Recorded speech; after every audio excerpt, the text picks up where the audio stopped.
Bonjour à tous. Aujourd'hui, je suis en compagnie de Jean-Claude Martin. Bonjour Jean-Claude, tu vas bien? Bonjour, très bien, merci beaucoup. Alors, je crois que tu te fais appeler JC. Je ne me fais pas appeler, mais c'est une habitude, dans l'environnement proche, amical et musical, effectivement, d'appeler JC, ça a l'air, simple, pratique, efficace et ça me va très bien, il y a pas de problème. OK, donc tu es pas allergique au prénom Jean-Claude, tout va bien? Non, non plus, non, non, pas du tout. OK. Alors, j'avais envie de te recevoir aujourd'hui pour, ta participation, en fait, ta présence dans le groupe FIG Oui, et je crois que tu connais Figues Escudé depuis vos 17-18 ans à peu près. c'est à peu près ça, oui, on s'est connus il y a très, très, très longtemps, par l'intermédiaire d'un chanteur qu'on accompagnait à l'époque, qui s'appelle Jean-Claude Bramy. Mmh. Et voilà, à cette époque-là, il lui tenait la batterie et son frère, Lala Escoudé, les percussions. Mmh. Et à ce moment-là, j'étais à la guitare qui est mon instrument, d'origine, si on peut dire. Oui, voilà, c'est ce que Voilà. j'allais te dire parce que toi, à la base, tu es guitariste, mais Oui. aujourd'hui, tu préfères jouer de la basse. Alors, il y a une raison particulière à ça? Pas du tout, c'est uniquement une raison de hasard, d'opportunité, j'avais déjà joué de la basse il y a très longtemps, y compris avec Jacques dans d'autres formations et sinon je suis resté guitariste pendant la plupart du temps, mais il y a quelques années, disons qu'avant l'âge qui avance et la prise de retraite, anticipée. Mmh. J'ai eu l'opportunité de rejouer avec des amis musiciens et dans la plupart des cas, il y avait beaucoup de guitaristes, très peu de bassistes. Donc je me suis remis à la basse, à la demande, donc d'amis musiciens et puis, bah, je suis resté, à la basse en développant le plus possible la technique de bassiste et l'esprit de jeu d'un bassiste qui est quand même assez différent de celui d'un guitariste puisque c'est plus basé sur le rythme, l'échange avec le batteur ou le percussionniste et c'est quelque chose qui m'a beaucoup plu, très intéressant musicalement. Et bien évidemment, je suis resté guitariste, donc je pratique les 2 instruments, à armes égales, si on peut dire ça comme ça. Et sur une scène, tu te verrais switcher de l'une à l'autre ou pas du tout? Ah oui, oui, je le fais déjà régulièrement avec d'autres formations, oui. Oui, oui. D'accord. Oui, Guitare d'ailleurs, tu classique, guitare électrique, basse, basse fretless, basse, frettée, ouais. voilà, c'est une petite gymnastique qui est pas toujours très évidente et confortable, mais qui est tout à fait, praticable quand on est suffisamment à l'aise sur les 2 instruments, bien sûr. Mmh. Oui, parce que tu fais partie de plusieurs groupes aujourd'hui. Tu nous Oui, en oui, parles un oui. petit peu? Oui, éventuellement, quoi, je profite surtout dans ce sens-là de la liberté de temps que permet la retraite, n'est-ce pas? Mmh. Et donc je joue avec des groupes qui font du jazz, enfin du jazz au sens large, jazz, bossa nova, chanson, même un peu de musique pop et puis, avec un autre groupe, surtout un ami qui s'appelle Denis, Mongodon et qui lui est un chanteur qui s'accompagne à la guitare et qui est très, très ouvert sur de multiples répertoires, qui vont de David Bowie à Cabrel en passant par Brassens et Bachung pour citer des noms français. Mmh. Voilà, ou Eagles et America, enfin, c'est très, très, très ouvert. Donc il y a de quoi faire en termes d'ouverture, d'éclectisme musical et d'utilisation des instruments divers et variés. et Heu, voilà. et c'est pas trop dur de passer d'un univers musical à l'autre? Ça semble difficile, ça demande un peu de travail, de concentration à chaque fois qu'on passe de l'un à l'autre, mais c'est un tel plaisir de changer de style musical en tant que musicien pratiquant que non, la difficulté, est largement compensée par le plaisir que ça procure. Mmh. Et est-ce que tu composes? Pas du tout. Comme tous les musiciens, je suppose, des petits bouts par-ci par-là, des idées, qui sont mises, soit sur un bout de papier, soit sur un enregistrement vidéo ou audio, mais après, pratiquement jamais mis en forme de manière, officielle et sérieuse. Oui, d'ailleurs, c'était presque ma question suivante parce que j'avais envie de déjà, je vais faire 2 questions. Oui. Comment tu appréhendes, pardon, la musique du groupe FIG? Et quand tu joues ou que tu écoutes sa musique, est-ce que tu entends des arrangements que tu pourrais incorporer ou que tu aurais envie de lui suggérer, par exemple? Concernant ta partie, musicale, bien sûr. Ah oui, tout à fait, tout à fait. Bah, c'est dans l'esprit de base de notre rencontre et de notre mise en commun de nos capacités, nos idées musicales. Donc la musique de Fig m'a paru tout de suite très, très, très intéressante parce que d'abord, le sitar indien, c'est un instrument que j'aime depuis très longtemps, y compris la musique indienne, sans être évidemment aussi précis et spécialisé qu'il l'est lui.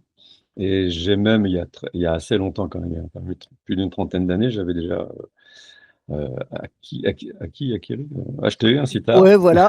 Je, je m'y étais frotté, j'avais trouvé ça magnifique comme instrument, mais bon, j'ai très vite laissé tomber parce que j'ai compris que c'était un univers et une technique bien, bien spécifique et qu'il fallait y passer énormément de temps. Mmh. Donc voilà, pour dire que l'instrument déjà lui-même m'intéresse et me plaît beaucoup.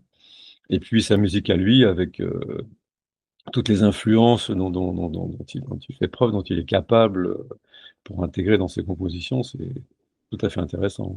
Mmh. Donc la partie rythmique, la partie mélodie, enfin tout me plaît bien. C'est complètement à la fois original, apparemment évident, mais en fait pas tant que ça. Et puis très, très, très bien composé à mon avis évidemment, mais sinon je ne participerai pas au groupe. Et quant à l'opportunité de suggérer des arrangements, des idées nouvelles, c'est ce que Fig m'a tout de suite proposé dès le début en partant de la base des morceaux existants qui sont déjà très bien, oui, très arrangés, très écrits, très précis, mais avec des possibilités de faire varier les parties de basse. Et même plus tard, quand on aura un petit peu plus d'habitude ensemble et un répertoire un peu sérieusement, très, très sérieusement assis, d'éventuellement composer en groupe, en ensemble, avec des idées communes. Mmh. Ça pose aucun problème dans l'état d'esprit du groupe. Oui, oui, ça m'étonne pas. Ça Oui. m'étonne pas du tout. Et alors, toi, du coup, tu es très pris musicalement, comment tu vas réussir, quand, le groupe FIG va prendre son envol à être partout?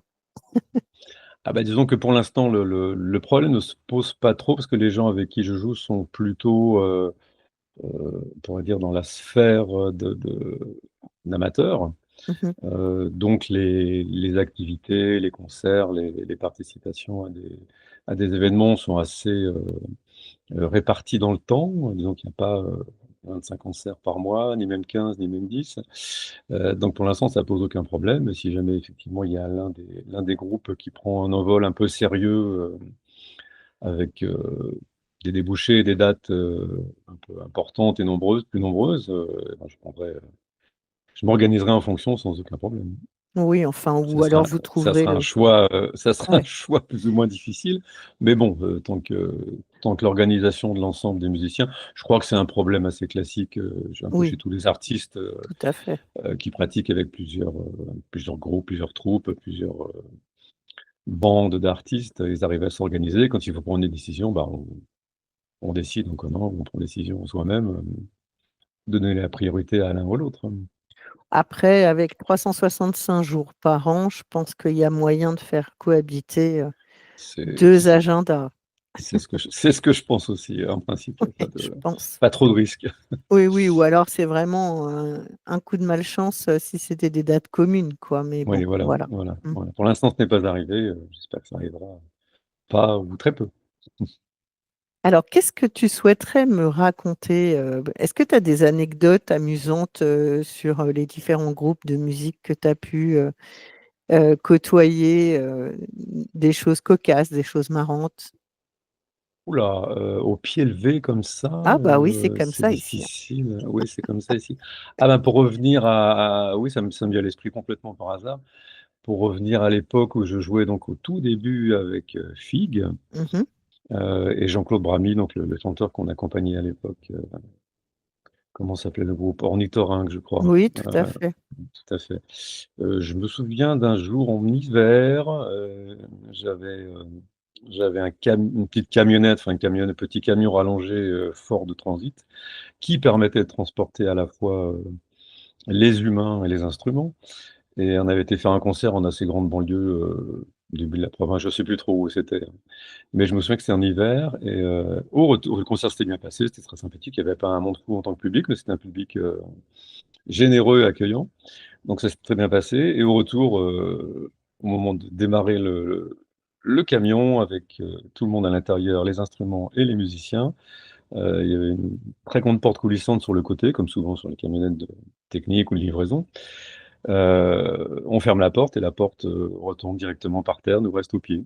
Ah merde! Je crois qu'il neigeait en plus, à ce moment-là, il faisait très froid et donc bah, on n'a pas pu la remettre, bien évidemment, donc on a mis la porte, dans le camion et on a fait le retour avec la porte grande ouverte. Oh la Donc vache! il y a des choses pires qui peuvent arriver, mais disons que la fin de soirée était un peu glaciale, même si l'ambiance était chaude. Oui, C'était, oui. bon, c'est un souvenir qui n'a rien à voir avec la musique, c'est bêtement technique, mais c'est des aventures pratiques qui arrivent, quand on voyage un peu, en tant que musicien, quoi. Et oui. Et au niveau de ta vie, familiale, c'est bien reçu, ton utilisation de ta retraite pour la musique? Disons que oui, plus ou moins, parce que ça fait, très, très longtemps que je suis avec mon épouse. Moi, mes enfants, oui, ça se passe, très, très bien. L'un des 2 est garçon, Lucas, est fan de musique baroque. Il est lui-même, claveciniste et organiste, amateur, hein, bien sûr, mais d'un assez bon niveau et il participe aussi à des ensembles de musicaux, soit en petite formation musique de chambre, soit en plus grande formation, avec des chœurs. Et mon épouse, elle est plutôt, orientée sur le monde de la danse. Elle a fait au moins 25 ans de danse, donc de la même manière en tant qu'amateur.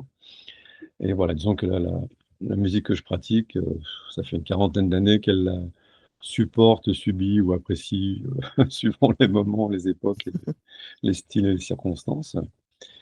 Mais oui, oui, ça se passe assez bien. Elle étant à la retraite, disons qu'elle a ses propres activités de son côté et moi je suis très, comme on dit dans cela, monomaniaque en ce qui concerne la musique, mais c'est un choix, volontaire et assumé. Et qu'est-ce qu'elle fait comme type de danse? Oh là, elle a pratiqué, tout, tout, tout. Elle a D'accord. commencé par la formation de danse classique, comme beaucoup de jeunes filles ou très jeunes filles même, en conservatoire, de banlieue. Je crois qu'elle était à Vitry-sur-Seine où il y avait un prof de danse qui était assez connu, un chorégraphe, maintenant je me souviens pas le nom. Et sinon, elle a fait de la danse africaine, elle a fait de la danse brésilienne, elle a fait de la danse moderne.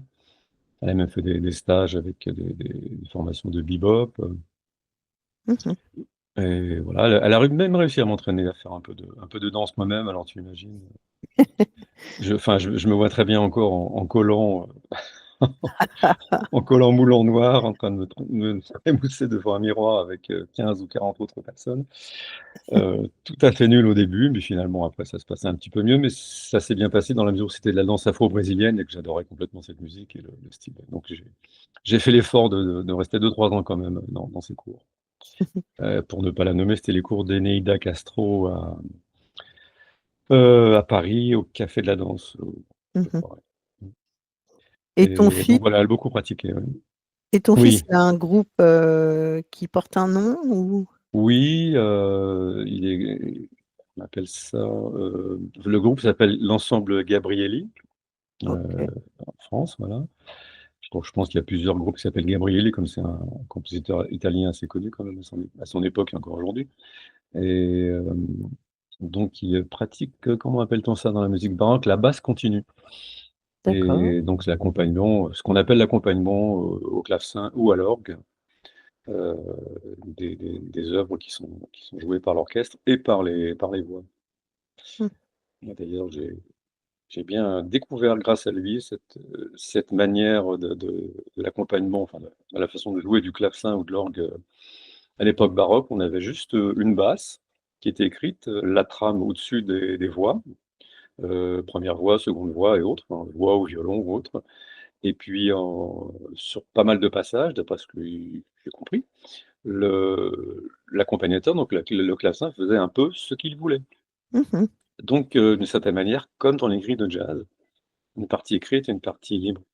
Ceci dit, c'est libre jusqu'à un certain point. Évidemment, comme en jazz, il y a des époques, des styles, des pays, enfin oui, des styles en fonction du pays. On ne joue pas de la même manière la musique allemande, la musique française et la musique italienne. Pas du tout, du tout. Il y a des manières de jouer. De toute façon, dans l'écriture, la différence est déjà présente. Et Mmh voilà, mh. ça m'a beaucoup plu de découvrir qu'il y a quelques siècles déjà, des gens étaient capables, bon ça je le savais, mais c'était déjà écrit comme ça, on était capable d'improviser sur une base, prévue, préparée, mais le musicien était plus ou moins libre. Mmh Ça mh. ça me En tant que musicien de jazz, ça me plaît beaucoup, bien évidemment. Et est-ce que vous avez eu l'occasion de jouer ensemble, sur un autre type de répertoire, depuis Heu, qu'il est jeune? assez Ouais. assez peu, oui, ça à quelques occasions, ça s'est présenté, bah, comme un bon musicien baroque, si on lui met les accords d'une grille de jazz sous le nez, que ça correspond à des choses, praticables comme des standards de jazz, hein, il s'en sort très bien. Par contre, moi, si on met une partition de Vivaldi sous le nez à la guitare classique à déchiffrer, c'est beaucoup plus compliqué. Donc dans ce Ouais, sens-là, c'était assez limité, mais on a essayé quand même quelques fois sur des morceaux, simples, dirons-nous. OK. Bah, écoute, j'ai envie de passer sur un petit portrait chinois en quelques Oui, questions où tu devras répondre de façon, spontanée encore. d'accord, allons-y, je m'accroche. Non, c'est très simple. Il y a pas de Quels piège. sont tes signes astrologiques? Mes signes astrologiques, Mmh le mh. Verseau, heu et je ne saurais pas dire plus. Tu sais pas ton ascendant ni ton Mmh, signe, chinois? absolument pas. D'accord. Tu es né en Non, quelle année?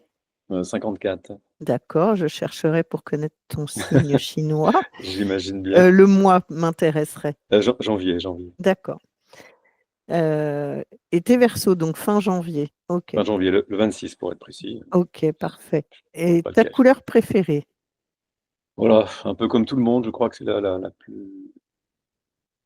plus couramment citée, c'est le bleu. OK. Ton odeur préférée? L'odeur préférée, dans les parfums, les fragrances, j'adore le chèvrefeuille. Mmh mh. Le moment de la journée que tu préfères? Mon Dieu, j'en ai pas vraiment de le matin très tôt, quand je peux profiter de l'aube, le fait de se lever très, très tôt le matin, c'est vraiment magique. Et si, attention, le génie de la lampe Oui, t'accordait 3 souhaits, qu'est-ce qui te viendrait à l'esprit immédiatement? je dois répondre sérieusement là parce que Sérieusement? ça peut être très personnel ça, hein. Heu, oui, je sais. Je ne sais pas. Bah, écoute, très sincèrement, comme on parle de musique et je l'ai pratiqué depuis si longtemps,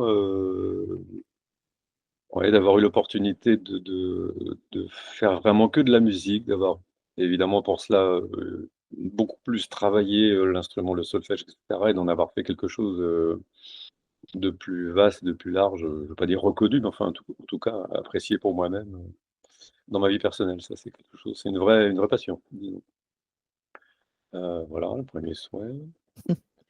Heu, le second souhait, ça serait plutôt les on peut donner des choses très, très larges, Bien sûr, bien sûr. aussi bêtes, universelles, mais extrêmement sincères que l'humanisme, la paix dans le monde, un peu plus de fraternité entre les humains, et de laisser tomber ce terrible ego qui les rend, enfin qui leur fait oublier leur statut de frère ou de sœur et qui les rend haineux et ennemis dans tellement de situations que ça m'en rend assez triste.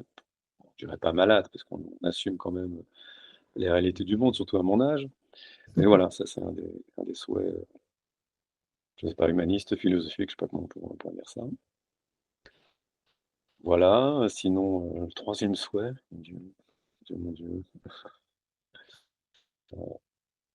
je sais pas, il y a trop de choix. Je peux éviter le 3e souhait parce qu'il faut choisir sur tellement Ben voilà, tu de le gardes dans ta possibilités. poche et tu t'en Ouais, sers un jour. voilà. OK. Est-ce qu'il y a des choses que tu aimerais rajouter avant que non on ne se quitte?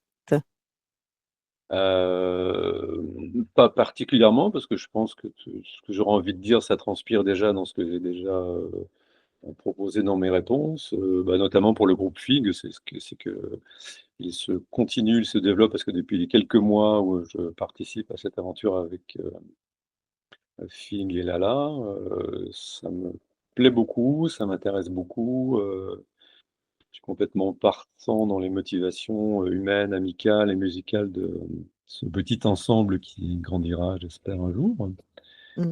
et voilà, Ah oui, ça j'avais une conclut ma petite Ah oui, oui, je t'en Vas-y, prie, je t'en vas-y, prie. vas-y, fais Non, non, une mais ta c'était phrase. ma conclusion, évidente, mais très sincère. Oui, le fait qu'ils soient gitans l'un et l'autre, là, les 2 escudés, Oui. est-ce que pour toi, tu as trouvé des particularités, des différences, des choses qui peuvent te gêner, des choses qui t'amusent, parce qu'ils sont particuliers quand même? Oui, oui, tout à fait, mais je les connais, depuis si longtemps et je me souviens d'eux, bon évidemment on dit qu'on change avec le temps. Il y a quelques dizaines d'années, ils étaient, un peu plus jeunes, n'est-ce pas? Comme moi, mais l'état d'esprit, l'humour, la vivacité, le côté assez, à leur manière, alors je sais pas si c'est dû aux origines gitanes, leur manière assez directe et cash, soit de manière spontanée, soit avec un trait d'humour, j'apprécie beaucoup et puis, bon sinon l'origine gitane, ça me convient tout à fait. Je suis assez On va dire que c'est presque un lieu commun. Je suis assez fan en tant que musicien de la musique manouche et Mmh. voilà, de toute cette sphère, musicale me plaît. J'écoutais Django au tout début que je faisais la guitare, aussi bien que Jimi Hendrix ou Clapton ou des guitaristes classiques, hein. C'était un de mes dieux absolus et Oui, mais alors, du coup, alors et ouais, vas-y, vas-y. vas-y, Non, parce non, je que t'en je prie. voulais compléter parce que dans la musique de Figue, il y a d'autres influences. Il y a les influences du jazz, de la pop, et puis moi j'entends aussi je crois qu'il aime bien aussi les musiques de l'Est, les musiques je sais pas, de Tchécoslovaquie, Serbie, Hongrie, la Roumanie, enfin j'entends Mmh. ces influences-là que j'aime beaucoup aussi et il y a quelques années, j'ai découvert par exemple en orchestre la Goran Bregović qui est, Mmh je mh. sais plus, serbe je crois et j'étais complètement ébloui. Il y avait plus, pas dire de mal des Stones, mais il y avait presque d'énergie et de folie dans la salle que dans un concert des Stones, quoi. C'était Ouais, ouais, magique, ouais, c'était ouais, ouais, magique, ouais, ouais, ouais. ouais. Donc Les ça me Tarabes de touche aussi. Haïdouk avaient aussi dégagé pas mal Ah de oui, ouais, oui, ouais absolument, ouais, et ça là, j'aime ils beaucoup. étaient nombreux, hein, la vache. C'est vrai, c'est Le vrai. groupe Payura Balade, c'était des petits joueurs à côté. Ah bah, c'est sûr, mais on peut leur souhaiter d'arriver à ça, hein. Mmh. Mmh. Alors oui, ce que j'allais rajouter, parce que ce que tu disais m'y a fait penser, c'est le fait que, hem, ils soient, gitans, Figue Escudé n'écrit pas les partitions, pas vraiment. Mmh mh. Est-ce que ça t'a manqué? Ah pas du tout parce que j'ai malheureusement laissé tomber le solfège depuis assez longtemps donc on bricole, avec lui à notre manière et ça se passe bien. Bah, c'est cool parce que Voilà. c'est vrai que ça peut être problématique. Bah, je sais qu'à l'époque, justement, on parlait de Jean-Claude Bramly tout à l'heure. Oui, Heu, vous êtes une troupe qui êtes, restés en contact, même un peu lointain, tout à pas fait. régulier, mais voilà, donc Jean-Claude Bramly est toujours dans les sphères, de Figue Escudé et à Oui, l'époque où Figue a monté le Payura Ballat avec des oui, pointures, d'école de musique, oui, forcément, c'est oui. Jean-Claude qui a sorti les partitions parce que sinon c'était pas possible Oui, oui, bien sûr, pour ces musiciens-là qui ont la formation classique un peu, et je me même très souviens sérieuse, du il faut des partitions, oui. ouais et je me souviens du violoniste qui a regardé la partition, qui lui a dit: «C'est pas jouable, en fait». Il m'arrive quelquefois la même chose pour la basse, parce qu'en fait, pour tout dire, il a fait une sorte d'écriture, ça mène à des sortes de grilles à la fois, écrites sur le plan rythmique et avec les notes, enfin bon, bon, c'est sa manière à lui d'avoir proposé des partitions de basse, qui sont des sortes de grilles un peu particulières, mais qui sont, abordables pour un musicien. Mmh Et mh. il y a quelques passages pour un bassiste qui posent problème. On sent qu'ils sont écrits par quelqu'un qui fait quand même attention à l'écriture pour la basse, mais qui est en même temps un ancien batteur, donc rythmicien. Il y a quelques plans qui ressemblent à des plans rythmiques, de batterie, qui sont pas toujours faciles à faire sortir pour la basse, mais c'est assez rare quand même. C'est des petits points de détail. Dans l'ensemble, Mmh. c'est tout à fait jouable, hein. Je ne veux pas du tout contester, les Non, mais c'est capacités, la qualité d'écriture, mais c'est oui, rigolo mais quand même. c'est vrai que Figue n'est pas, multimusicien, quoi. Je veux dire, Bien sûr, c'est pour i ça, c'est tout ça voilà, me donc paraît logique, hein, c'est vraiment pas, il entend les lignes musicales, pour chaque Voilà, instrument dans sa tête, mais après comme voilà. il ne joue pas de cet instrument, il peut pas se rendre compte si, c'est possible ou pas possible de Bien sûr, oui. l'exécuter, bien entendu. Mmh. Oui, mais je pense que comme il a déjà joué avec d'autres bassistes et puis bon, moi maintenant, s'il y a des choses à adapter en fonction de l'instrument parce que c'est trop difficile à jouer ou un peu illogique ou quoi que ce soit, on adapte et on réarrange, il est tout à fait ouvert à ça sans aucun problème. Mmh. Et bien voilà. Voilà, voilà. Bah, écoute, je te remercie pour ta disponibilité. Bah, c'est un plaisir, On un grand vous plaisir. attend, prochainement en concert, hein, mais vas-y, qu'est-ce que tu voulais me Oui. dire? De mon côté, non, rien à rajouter, non, non. D'accord. Très, très Donc oui, on sera ravis de vous avoir en concert et puis, ben, on se tient au courant de vos dates, et on les fera circuler. très bien. Merci Jean-Claude et bonne journée. Merci aussi, bonne journée.